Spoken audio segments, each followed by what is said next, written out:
Hi guys, again. I just want to keep this as interactive as possible. Pretty much how this is going to go is we're going to have about an hour and a half, and we'll have lots of time for questions at the end. But during this whole session, we'll be looking at some slides, and we'll be diving into you guys, and I'll be coming round. I'll be setting some small tasks for you.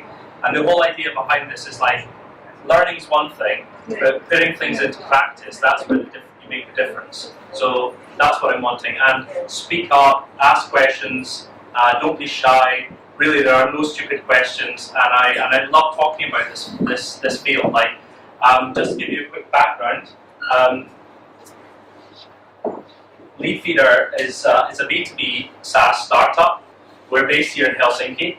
And when I joined the company 3 years ago, we were the 3 co-founders and me as the kind of first employee.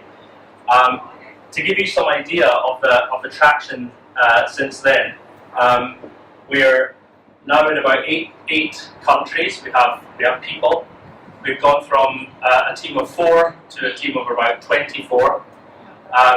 As you just heard, we've got 30,000 users, and our current valuation is around $8 million. So we've gone from very little to rather a lot, and you can also ask me questions about Leadfeeder. But the key point is that as we've gone, we've tested, because we have such a big user base, so we can test all these strategies, and we can find out which strategies are actually working.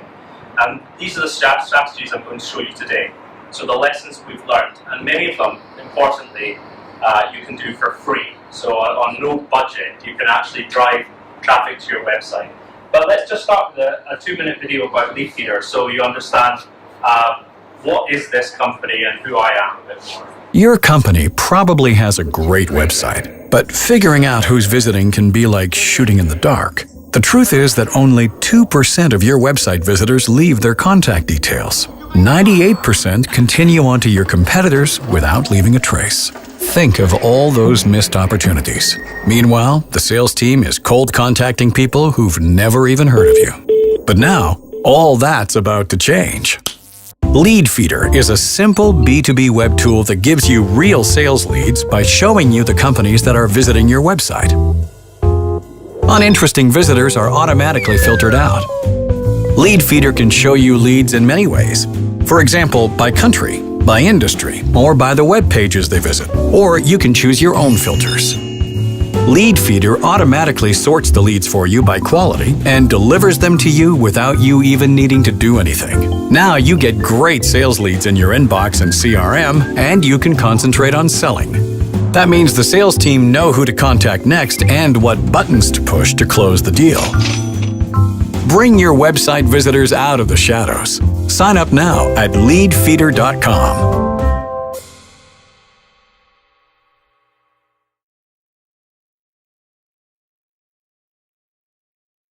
That's Leadfeeder. Any quick questions just about, Doesn't it mess with privacy? Good question. So basically the way it works is that all we've done is we've built on top of Google Analytics. And because Google Analytics is legal, then so is Leadfeeder. So basically there's loads of interesting data on all kinds of, but mainly marketing things, but in Google Analytics. But by connecting it to Leadfeeder, then we can show you the companies that visit your website, and that means that you can actually turn this information into actionable insights for your salespeople. So that's Leadfeeder. And just out of interest, because we are on this content journey today, typically on our website, 3% roughly of people who visit will press the sign up button and start a free trial. But when they watch the video, that jumps to around 9% conversion. So that's just one video which cost us a couple of grand from a company in Tampere. But there's already a content lesson for you.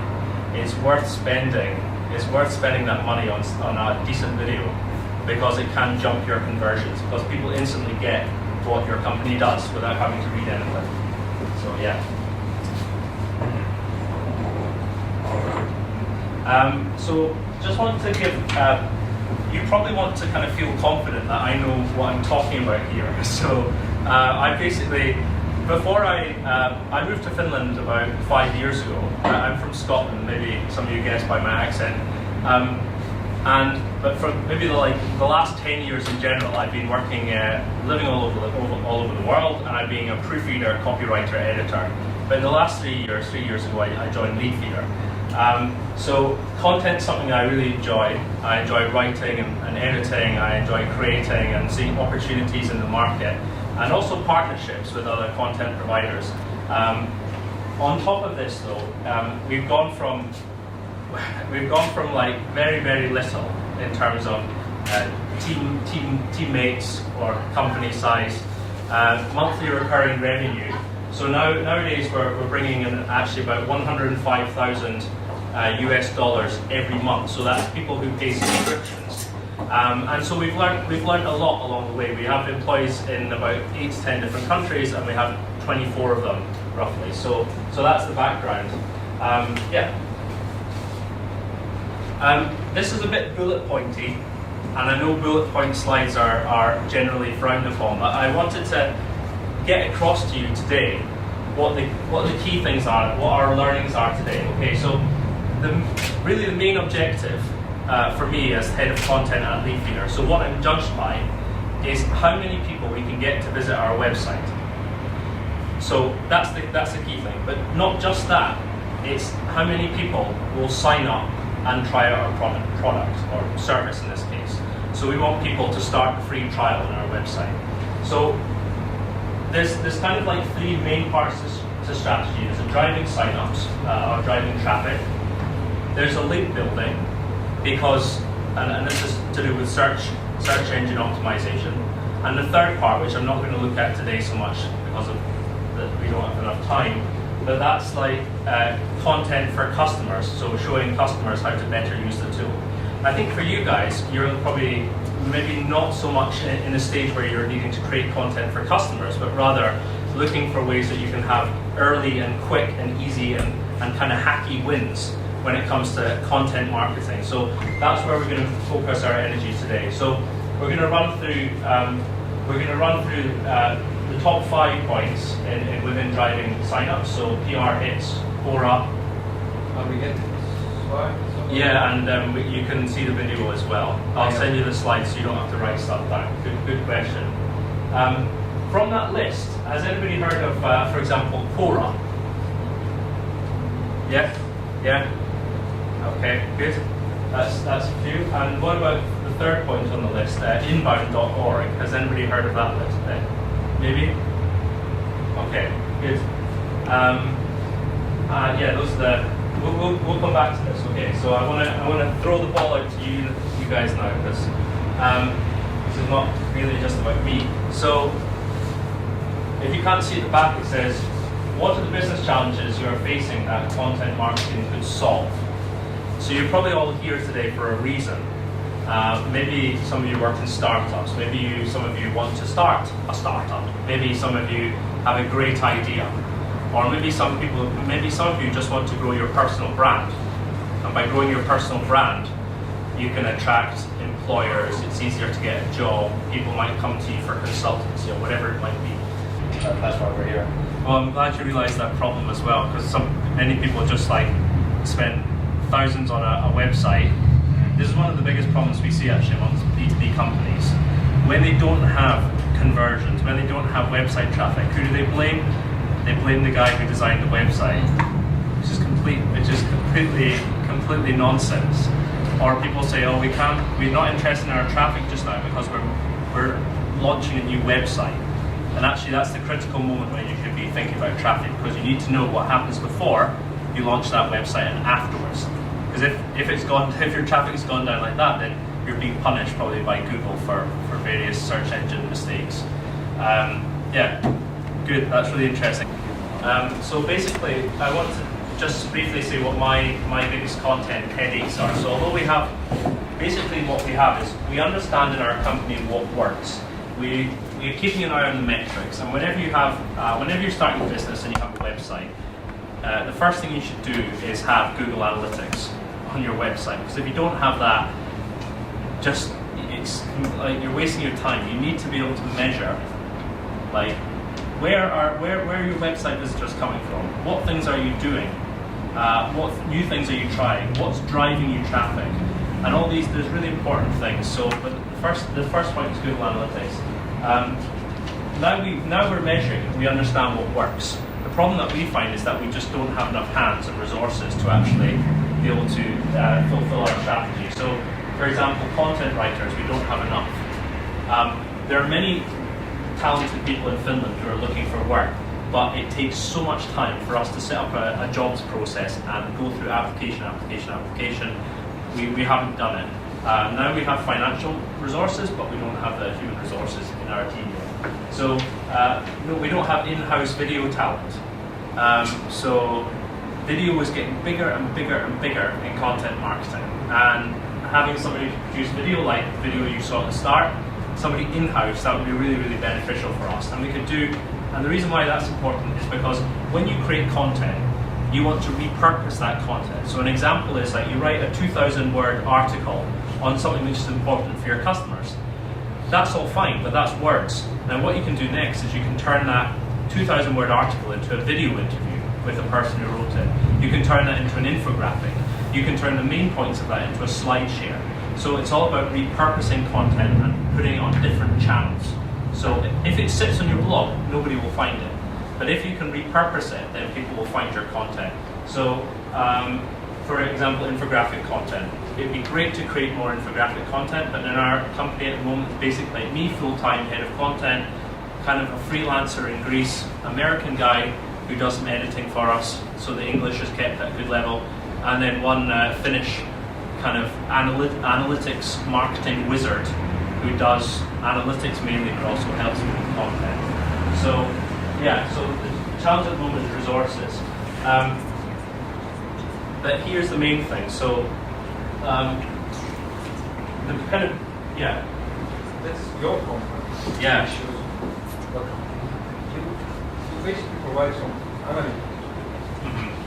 What kind of content are you using that you need to sell? I mean, other than the video that explains what you do and the numbers that you need that you don't need to produce much content. So what kind of content? Okay, so no, we do need to create lots of content for our business. Because if you're not creating content, people won't find you online. Your business will die. And because we're a startup, we're backed by investors. And so what investors want to see very quick growth. So what our investors are looking for is like sign-ups increasing 10% every month, and also monthly recurring revenue increasing every month. Now, if our traffic stays the same, then the sign-ups will stay the same or they'll go down. So it's this is a never-ending battle if you're a startup. It's like feeding the... We have to do more and more and more and more and more. So how it works is quite simple. If basically if 100 website visitors come along and 2 convert, so 2 start the trial. If you increase the number of website visitors to 200, it should stay the same, and therefore you should have 4 people convert. So that's the basic. That's how startups work when it comes to SaaS, so software as a service. So yeah, but these are some of our big challenges. I won't go through them right now, but let's move forward. So the first part of driving traffic is PR hits. What this is here is who's heard of like entrepreneur.com, Mashable, Social Media Examiner, these kind of sites? Okay. So when you're a software startup, but when you're actually any startup, it pays to be in really, really big publications with masses of readership. So this is like a basic fundamental of our content strategy. So we get in big websites that people have heard about all over the world. And that's the thing about our tool is, remember as well, that anyone in the world can use Leadfeeder. So this is the first thing. So some examples. Now, you maybe can't see it too well here, but you'll see it afterwards in the slide in the presentation. But so this is Google Analytics. Now what we have here in the red there on the left is this is showing where our traffic comes from. So like this is socialmediaexaminer.com, this is socialmediaexaminer.com, this is Search Engine Watch, the Next Web, and entrepreneur.com. Now the way that companies use Google Analytics is you put some values in. So what we can see in this column is we can see 107 people came to our website through socialmediaexaminer.com and they started using Leadfeeder. Now the way that you should be using Google Analytics is that you should know the cost, like how you financially benefit every single time somebody signs up and uses your tool. Now what we have here a calculation, and it says if 107 people sign up to use Leadfeeder, then that equals for our business $2,140. So whenever you're doing stuff in content, you need to be able to measure it. And Google Analytics is a free tool, loads of training courses online. So you can find out these basic metrics, and that means you can calculate the value of what you're doing. But the point, I think the main takeaway for you guys here is that PR hits, getting your company mentioned on other websites is a very important thing. This is maybe a bit new to some of you, I think, but like these are some very fundamentals, like some very basic things which you should learn basically at the start of this journey as a startup. Yeah. But it seems kind of like almost impossible task to get to be mentioned in national.com. Like, do you think on that? So exactly, that's a great question. I'm glad you asked it because now I'm going to tell you about that. So how did we achieve these PR hits? Because you're all sitting here and thinking, nah, I can never be in Mashable.com, it's impossible. Okay, so the key number here is that for one article we pay an agency. That agency uses their writers and their contacts to make sure that we're in Mashable.com. And for every article in Entrepreneur, Mashable, Social Media Examiner, we're paying $500. But as you remember from the previous, the value of Social Media Examiner in signups, and by the way, this is not everything, this is just, this is not like the lifetime of our company, these data points. This is like a year or 6 months. I'm not showing you everything. So actually the value is a lot more. But just the value from the Social Media Examiner article at the top is €2,140. But we pay 500 for it. So it's on that alone, then it's a really successful thing for us. But there are also many other things that Google Analytics won't show you. So for example, like there'll be many people who read that article but didn't click at that point through to leadfeeder.com and sign up. They maybe read the article and then 10 months later they just Googled leadfeeder.com and then they come through and sign up a different time. So yeah. Is that like a one-time thing that you pay $500, or is it like you have a specific agency that you use? We have an agency that we they use. promise you everything, okay? Yeah. Especially in all these big magazines. Exactly, and you know what? There are ways you can do this for cheaper, so I'm going to show you how to do that now. So the thing is, although I mentioned these big websites, you can start smaller and you can start like today or tonight or tomorrow. And for example, this is good news from Finland. So you'll get my presentation afterwards so you can see the URL and all these important bits of information. But this also drove us sign-ups. So people read the article, clicked through to leadfeeder.com and tested our product. And remember, everyone that does that has a certain numerical value. So now, what I did, this is completely free. So what I did is I sent an email, and this is just a typical thing that I do, and all content people do. It's a pitch, basically.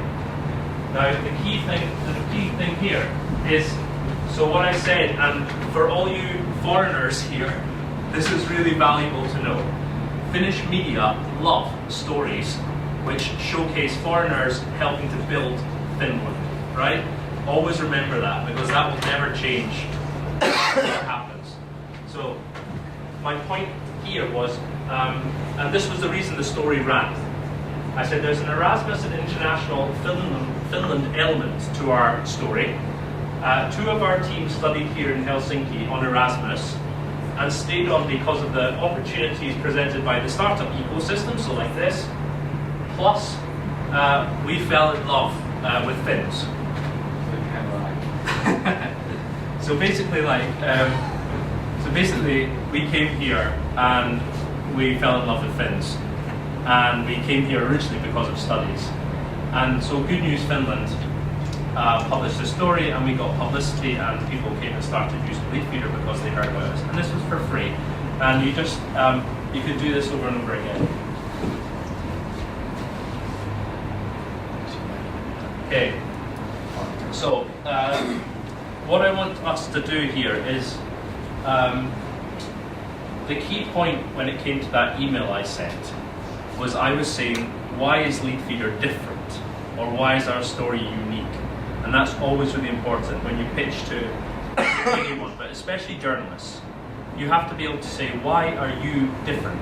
And by the way, this, if you ever take your startup to Startup Sauna Accelerator program, they'll hammer you so hard and they'll say, what are you doing differently? That if their company is on like a startup website, maybe it's not so interesting because that's not going to drive them customers, because their customers are not startups. So that's a point. That's a good point. But you always have to think about what are the additional benefits. So how much harder is it to get onto a website, for example, where your customers are reading? Maybe it's much more competitive. We talk a lot in Startup World about low-hanging fruits. Seriously, you could shoot off a simple email like I showed earlier, where point 3 was like, we're an international startup, we're employing foreigners, and it was like that, really quick, free, easy publicity.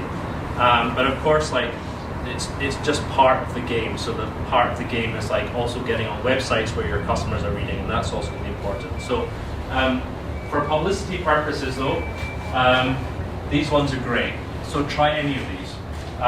Nordic Startup Bits, you can apply to them. I set up a phone call with the head of Nordic Startup Bits, and I said, hi, I'm a journalist, or I'm a writer. I like to write about the Finnish startup scene. Now, of course, if I go to nordicstartupbits.com and my article is all about how Leadfeeder is just simply the best, then they don't let me publish that content. However, if I go to them and say, here are 5 fantastic sales startups from the Nordic region, and like number 3 is Leadfeeder, then I get publicity. Plus, these 4 other companies want to be my friend because I've got them free publicity.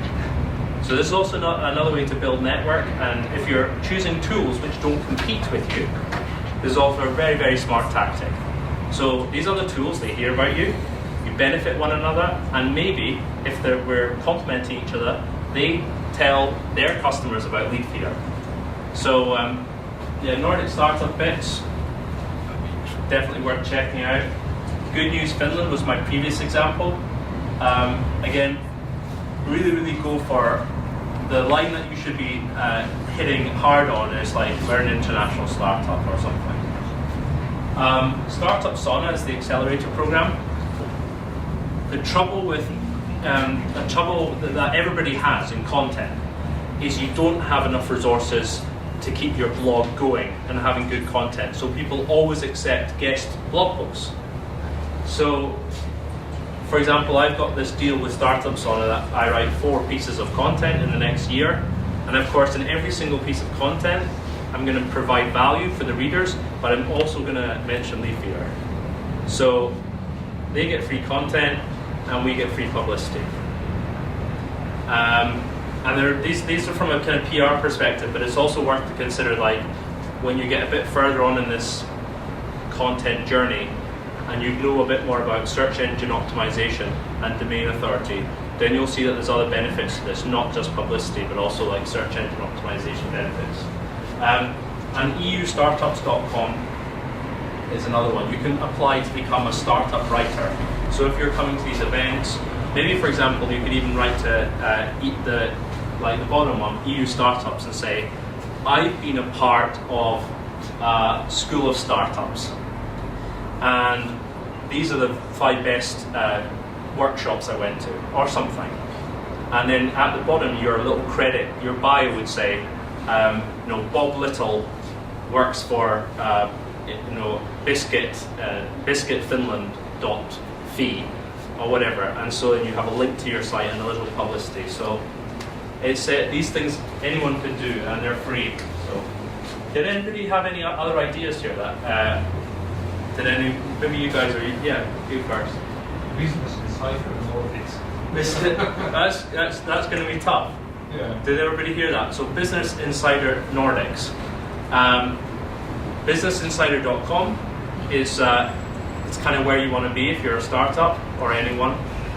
Business Insider Nordics is more focused on the Nordics, of course. Has a really, really high ranking by Google. So it's a great idea. How about local newspapers? Local newspapers as well, but I haven't focused so much on offline advertising and offline PR. On their website. Yeah. Local newspapers, yes. It's the same kind of process. The way that I've got into news channels in Finland is by, again, foreigner, love Finland, trying to make a difference.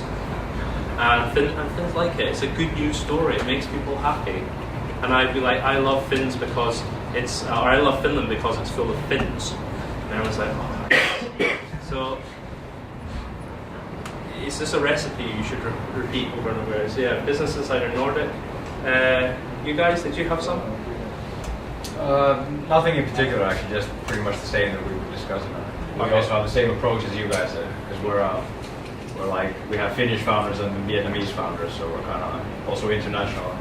Try to play that card all the time. And so one other thing is Yle, Svenska Yle. Mm-hmm. So like there's Yle, like Finnish Yle, and there's also like Svenska Yle for the Swedish-speaking minority. But because I sometimes feel that the Swedish-speaking minority get even more excited by non-Finns doing something, because there's some kind of, I have a Swedish girlfriend, and it's part of this, when you feel like a minority, you understand a bit other minorities. So this is also something to think of.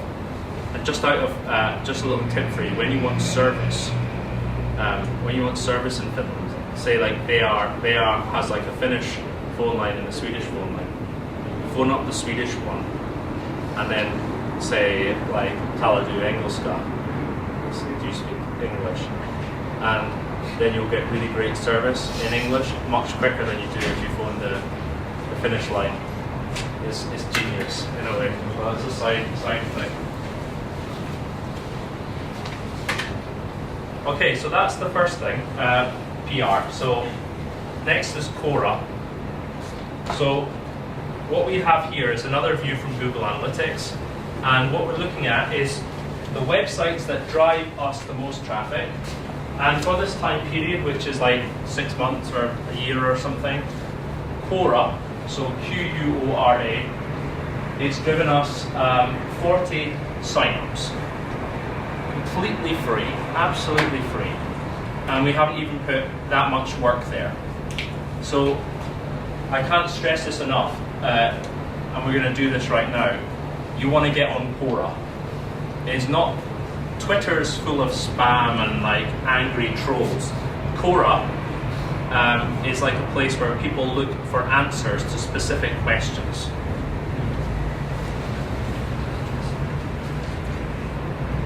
So this is what Quora looks like. You can see here that so this is my view. The things that I'm interested in are like some examples there on the side. I'm interested in Finland, I'm interested in Helsinki, interested in lead generation, I'm interested in startups in Finland. Sorry? Yahoo question. It's like Yahoo questions Ask. or ask. I kind of like, but I guess that Yahoo questions people don't use as much these days. But back in the day, yeah. But this is like for Finns who are in this room. There's Valva Pistafi, and people ask ridiculous questions there. This is like a kind of business equivalent of Valva Pistafi. So people ask genuine questions. Actually, it's really interesting. It's so what you do is sign up. But let me tell you more. So now I just want to show you why, why I'm not just saying this. I'm saying this because it works. So right up here at the top. Now say that for my business, I want to generate more leads, right? So I've got my website, I've got my business idea. I want to be able to sell. I want to make more sales. So I might come along to Google and I might search for best lead generation tools. Now, this is the top hit on Google. The second hit on Google, so the front page of Google, is this Quora. So Google ranks Quora really, really highly. So what will I want to do? So sure, I could read the first one, but I know that Quora has loads and loads of different answers. So I'm going to click on Quora. Now imagine that if your company was the top answer there. So when I click through to Quora, and the top answer is try lead feeder, and that's what happens. So people search on Google, they find Quora. They click on Quora and they're like, okay, it says here that lead feeder is really good. I'm going to try lead feeder. And that's how we make money from Quora. This one, Quora's, so this is an ad, but Quora here is number 4. So again, it's also quite a good hit. And I search for best B2B sales tool. So this basically applies to anything that you can search for online. So Do you have a plan on getting to be the top pick of Quora? Yes, and I'm going to tell you about how to become the top pick on Quora. Have you used Quora before, actually? No, I haven't used it, but I've found it. Yeah. Has anybody used Quora here? And have you had any results yet, or anything? Or have you looked at the results? Yes. I also have a question I want to ask you about that. Like, is that necessary to be like the answer, for example, for your company, the answer to that relevant topic, or it can be like some random topic? So there's two things. So the reason I answer about Finland and Helsinki is because I know that it's going to help me anyway. Because if people know me, then they're going to read about me and maybe my company can benefit. However, if I want like a clear business benefit, then I should answer about precisely those things. Because if somebody comes along and knows that I'm an expert on Finland and Helsinki, they're not going to start using lead feeder as a result. But if they know that I'm an expert in lead generation and B2B sales, then there's a good chance they would start using lead feeder because they're like, I trust this guy. So it's kind of personal branding and thought leadership around some key topics. So, yeah. Okay, this is quite a lot. So I'll just summarize for you, really, and you'll see these slides afterwards. But basically, so Core is a question and answer platform. That's the first thing. It's worth trying. And as I kind of talked about before, so if somebody has asked a question and I answer it, so they're like looking for a great B2B sales startup in Helsinki, and I answer lead feeder, then maybe they click through to leadfeeder.com and they try out lead feeder. It's that simple. Quora, as we saw in the previous slide, is very, very highly ranked by Google, so it will always show up in the search results. And the best way to use Quora is just to set aside time for it, in the same way that you set aside time to do your emails or whatever. You have to be active there, but even if you're not active, if your customers like your product, they'll be talking about you there anyway. So that's another thing. We've kind of tried. Always like when you're working with people, one important thing to do is to try and turn so when you see something working, try to make it into a process. Because if you don't turn it into a process, it won't get done. Because there's so many other competing things for that. There's always competition. So what we've done at Leadfeeder is we use Slack, and we have a channel called Quora, and we have like 24 people working for us. So whenever one of us answers a question on Quora, and this is a bit like gaming the system, but we post the answer to Slack, and then our colleagues vote up the content. And on Quora, you don't need, if you're one of the first people to answer a question, you don't need many votes to be at the top. So, yeah, you gain traction. That's how you gain traction. So, yeah. Have you also made questions? You have to be careful that Quora doesn't catch you.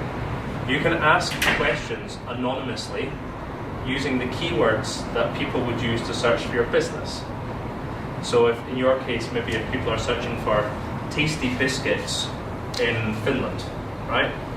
So you could like ask on Quora, what are the tastiest biscuits in Finland? Anonymously. What's the problem? Well, because what? It's a legitimate question. No, that's not the problem. The problem is that you're about to answer that question as well. Or your colleagues. Do they look at the IPs coming from? They probably do. So, for example, one of the process ideas that we had was no, it was actually like it was the idea of like on a Wednesday, one of our guys in our team would ask like 5 anonymous questions, and then he'd post it to our Quora Slack channel, and then he'd say, Jaakko, you answer this, Peter, you answer this. So suddenly there'd be like 5 anon questions, and then suddenly there'd be 5 answers, and it would happen like there would be too many constants there, and I think Quora would catch you. But like people do this. This is like known strategy. Just like if you can dominate your keywords. So if you know what people search for, and you know that Quora sits high on Google ranking, then you can kind of hack or gamify the system. So yeah. Okay, guys. Let's make this a 5-minute task instead, because I'm always aware of the time here. The last thing, the point number 3, we do that later. So that's when you sign up for Quora. I think you should try it later, honestly. What I would like to do now, though, is I'd just like you to go to your search engine on your phone or whatever, your tablet, and I'd like you to put in some keywords that people will use to search for you. So like, how do I contact a B2B sales lead? How do I get a garment made in Vietnam or whatever? And see if you can find some Quora hits. And then I want you to spend 5 minutes writing an answer on a bit of paper for now. Later you can like put it on Quora. So do a search for some keywords.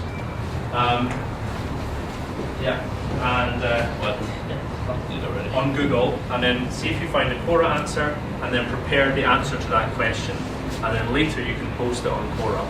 Wow, the keynote is for a second person. That's what exactly, yeah. No, not here. So what did you search for? Interesting. Exactly. Wow. I know. So now what you can do is you can just write an answer here, and then later today you could sign up, and then you could write your own answer there.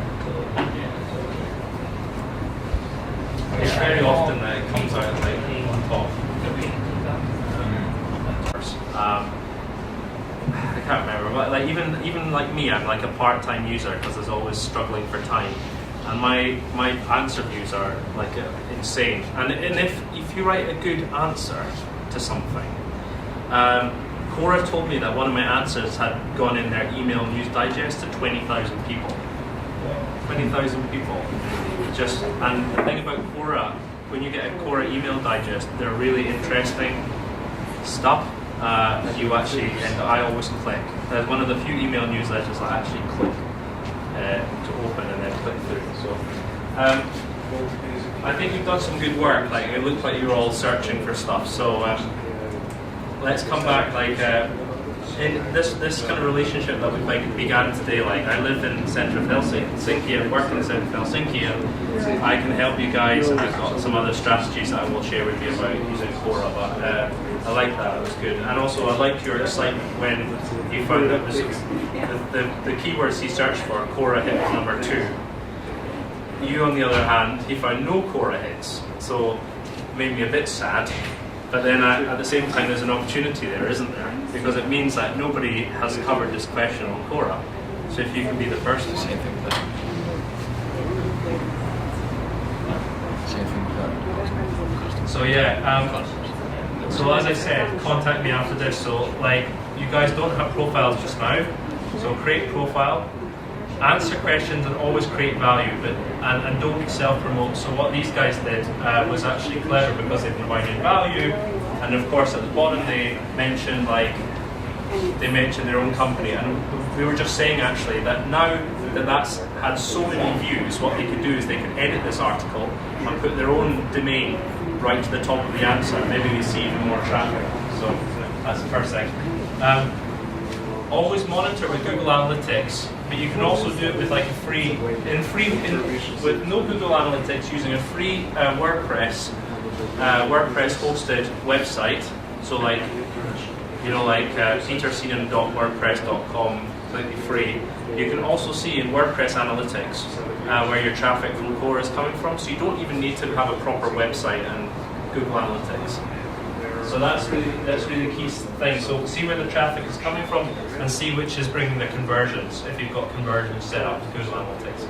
Another thing, contact me anyway after this, whatever, LinkedIn, email, and I'll email you a strategy guide that we use at our company, which works. And then also there's a couple of top SEO guys who have written about this, and I love their strategy. So yeah, I'll send you those 2 articles as well. Okay. So yeah. So one thing. Do you guys have a blog, for example? Yes. Yes. And how do you get people to read your blog? Well, pretty much just posting on Facebook, but we haven't done much work on that. And do you feel like it's a kind of struggle? Yes, it's really big. Right, Really big okay. struggle. And who else is producing content for a blog at the moment? Anyone? Blog, like a website We blog? are building a website. Okay. For the stuff, but it's very but yes, it's okay. It kills time from other stuff that you want to do. So like the biggest, I would say the number one challenge in content is getting people to read your content. So you're being told this thing like create content, but no one reads it. I read that on a typical B2B blog, 300 views. Imagine putting 6 hours into a piece of content and having 300 people read it. It makes you miserable. But there's a way around that. So of course there's the usual stuff like Facebook, Twitter. But there's also something called inbound.org and growthhackers.com. So bookmark those sites. If you've got a startup, sharing your content on these websites is a great way for people to hear about your business and for people to click through and read about your content. So this one on the right is what an email newsletter looks like from Growth Hackers, and the one on the left is from Inbound, and that's the main website. So basically what it is that you submit content and then other people comment on it, other experts, and they upvote it, downvote it, that kind of thing. Same sort of process as Quora, but quite different. So yeah. I was wondering about if you are in the stage where you want investors and you want boards and crowdfunding, is it the same channels or there is something more than I think with investors and crowdfunding, it's always good still to have that publicity level, because ultimately investors and crowdfunders are going to be people who are interested about this field. So if they're thinking about investing in startups or crowdfunding startups, they'll probably be reading about startups. And inbound.org and growthhackers.com are where you can read all about startups and these typical challenges. So the challenges that we're covering here today, like the challenges that you guys have talked about at the back. You have an idea and then where to take that from there. So basically this is what I've said. So these are the kind of key points that we covered here, like content Nobody reads your content unless you promote it. That's the first thing. We drive a lot of traffic to our website through inbound.org and growthhackers.com because people like the stuff we write, basically. It's valuable. We don't self-promote, we provide value for others. So we might talk, for example, about our startup problems. People love problems and they love reading about others' problems. So lessons or whatever it might be. So this is the kind of place where you want to go and promote that strategy. If your content gets upvoted, you can't hack this system, I'm afraid. You just have to have good content and have a good network of people who like you, basically. But then you can get into their email digest, and as a result, people will read it and click through to your website. So it's really important. Here on the top left is an example of the newsletter. So this is so I don't know who this guy is, but basically this Hans van Gent, so a Dutch guy by the sounds of it, submitted one of my blog posts to inbound.org. Basically it provided value for other companies. They commented on it many times, people made nice comments and it started a discussion, and then there was 91 upvotes, and as a result we got in a weekly email newsletter, and this has happened quite a lot. So yeah. So can you explain again the purpose of inbound.org? What was the incentive of that Dutch guys to post your blog? So I think the incentive of the incentive of anyone there to post anything is basically because it's him building his brand. So it's him showing that he's active on he obviously respects the other people on the platform. So say he's a digital marketer. He wants other digital marketers to know about him. So if he's active in the digital marketing community, and this is one of the key places for digital marketing, SaaS, sales, website building, business building in general, then if he shows that he knows his shit, then people, when maybe somebody comes along and say, do you know anybody that can help me with marketing? Somebody might go, oh yeah, there's this Hans van Gent guy. So that's his incentive. Another incentive for him could be that he has a product or service which he thinks that Leadfeeder could benefit from. Because of course we come to know this guy, and here we are talking about him actually. So if he's got something that he wants to sell to us, and we're going to be like, oh Hans, you're such a good egg. Thanks for doing that for us. And then we have this conversation going, and it's a lot easier than cold calls and cold LinkedIn messages where we have this natural conversation. So that's the incentive. Yeah.